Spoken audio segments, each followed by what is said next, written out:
Halo teman-teman, pernahkah teman-teman mendengar tentang kompas atau yang disebut dengan alat penunjuk arah utara? Kompas merupakan salah satu penerapan medan magnetik. Tahukah teman-teman apa itu medan magnetik, apa sifat-sifat medan magnetik, dan hal lainnya mengenai medan magnetik?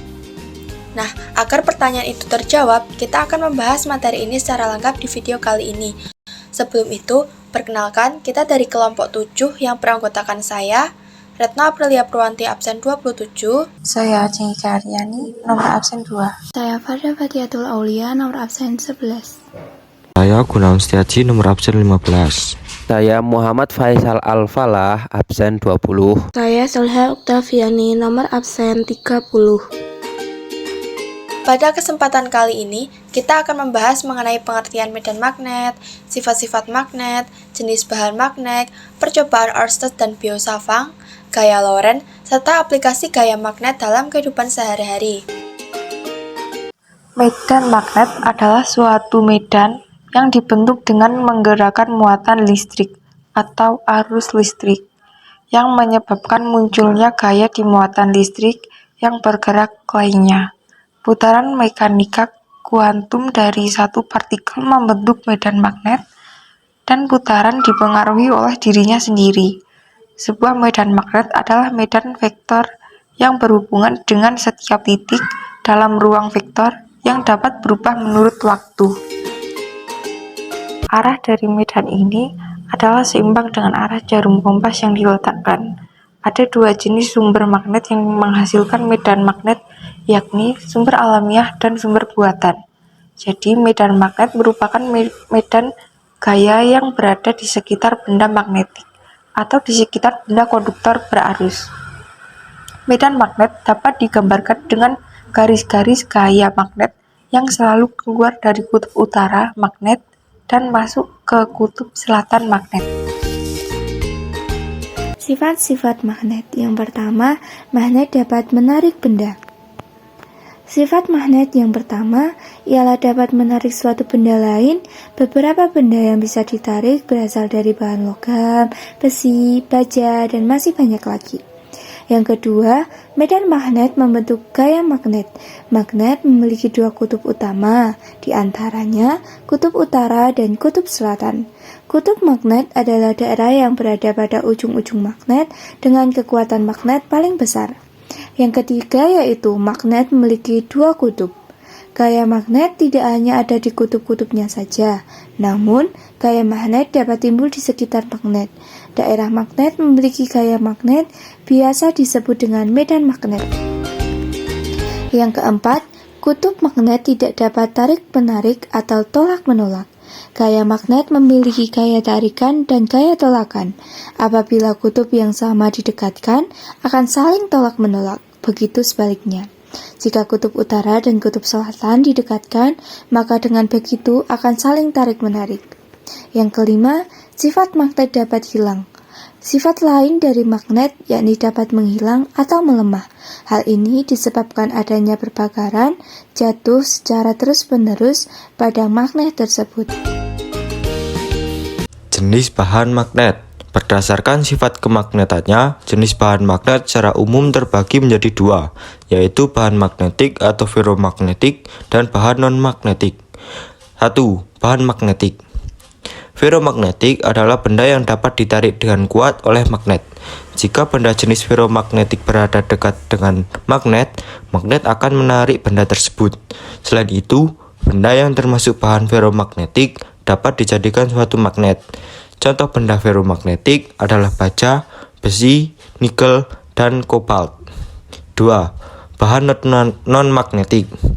Bahan non-magnetik terbagi atas paramagnetik dan diamagnetik. Paramagnetik adalah benda yang dapat ditarik dengan lemah oleh magnet kuat. Contohnya aluminium, tembaga, platina, dan lain-lain. Diamagnetik adalah benda yang menolak magnet. Benda ini tidak dapat ditarik sama sekali oleh magnet meski berada sangat dekat dengan magnet yang kuat. Contoh benda diamagnetik adalah emas, seng, merkuri, dan lainnya.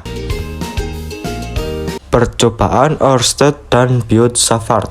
Percobaan Ørsted dan hukum Biot-Savart adalah dua eksperimen yang sangat penting dalam memahami hubungan antara medan magnet dan arus listrik. Berikut penjelasan singkat tentang keduanya. Percobaan Ørsted. Percobaan Ørsted dilakukan pada tahun 1820 oleh fisikawan Denmark bernama Hans Christian Ørsted. Percobaan ini adalah salah satu eksperimen pertama yang mengungkapkan hubungan antara arus listrik dan medan magnet. Dalam percobaan ini, Ørsted mengalirkan arus listrik melalui seutas kawat konduktor dan menempatkan kompas di sekitarnya. Dia menemukan bahwa arus listrik dalam kawat menyebabkan jarum kompas bergerak dan mengarah ke arah tegak lurus terhadap kawat tersebut. Ini menunjukkan bahwa arus listrik menciptakan medan magnet yang mengelilingi kawat. Lanjut ke materi hukum Biot-Savart. Hukum Biot-Savart adalah prinsip matematika yang digunakan untuk menghitung medan magnet yang dihasilkan oleh elemen arus listrik dalam bentuk infinitesimal. Hukum ini dikembangkan oleh fisikawan Prancis André-Marie Ampère dan Prancis Charles Augustin de Coulomb pada awal abad ke-19, tetapi dinamai sesuai dengan nama Jean-Baptiste Biot dan Félix Savart yang juga berkontribusi dalam pengembangannya. Hukum Biot-Savart menyatakan bahwa elemen arus listrik infinitesimal atau DI menciptakan medan magnet atau DH pada jarak tertentu atau R dari elemen arus tersebut, dan medan magnet tersebut memiliki arah dan kuat tertentu. Hukum ini digunakan untuk menghitung medan magnet yang dihasilkan oleh kawat berbentuk apapun dengan bantuan integral. Gaya Lorentz itu apa sih? Gaya Lorentz adalah gaya yang timbul akibat adanya arus listrik dalam suatu medan magnet. Jadi, jika kita memiliki suatu benda konduktor yang berada di dalam medan magnet, kemudian kita aliri benda tersebut dengan arus listrik, maka akan timbul suatu gaya yang mampu menggerakkan benda tersebut. Arah gaya Lorentz bisa diketahui menggunakan kaidah tangan kanan.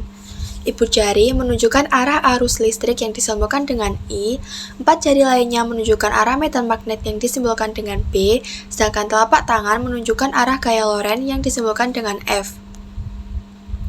Rumus gaya Lorentz adalah F sama dengan B kali I kali L sin theta, di mana F adalah gaya Lorentz satuannya Newton, B adalah medan magnet satuan Tesla, I adalah kuat arus listrik satuan Ampere, L adalah panjang kawat berarus listrik yang masuk ke dalam medan magnet satuannya meter, serta theta adalah besar sudut yang terbentuk antara medan magnet dan arus listrik. Selanjutnya, kita akan membahas aplikasi gaya magnet dalam kehidupan. Yang pertama yaitu ada MRI atau Magnetic Resonance Imaging. Teknologi medis MRI memanfaatkan medan magnet yang kuat untuk menghasilkan gambar tubuh manusia dengan resolusi tinggi. Ini membantu dalam diagnosis berbagai penyakit dan cedera. Selanjutnya yang kedua ada speaker dan mikrofon. Arus listrik yang mengalir melalui kumparan kawat dalam speaker menciptakan medan magnet yang berinteraksi dengan medan magnet permanen untuk menghasilkan suara. Mikrofon, sebaliknya, menggunakan perubahan medan magnet untuk mengubah suara menjadi sinyal listrik. Yang ketiga ada kompas. Kompas adalah alat yang menggunakan sifat magnetik bumi untuk menunjukkan arah utara. Jarum kompas akan selalu mengarah ke kutub utara magnetik bumi, berkat penggunaan medan magnet bumi. Yang keempat ada motor listrik. Motor listrik menggunakan gaya magnetik untuk mengubah energi listrik menjadi gerakan mekanis. Medan magnet yang berubah-ubah di dalam motor menyebabkan bagian yang bergerak seperti rotor untuk berputar. Ini digunakan dalam segala hal mulai dari mesin cuci hingga mobil listrik. Yang kelima ada generator. Sebaliknya, generator menggunakan gerakan mekanis, misalnya turbin angin atau air, untuk menghasilkan energi listrik. Prinsip elektromagnetik mendasari operasi generator, di mana medan magnet bergerak melalui kawat konduktor untuk menghasilkan arus listrik.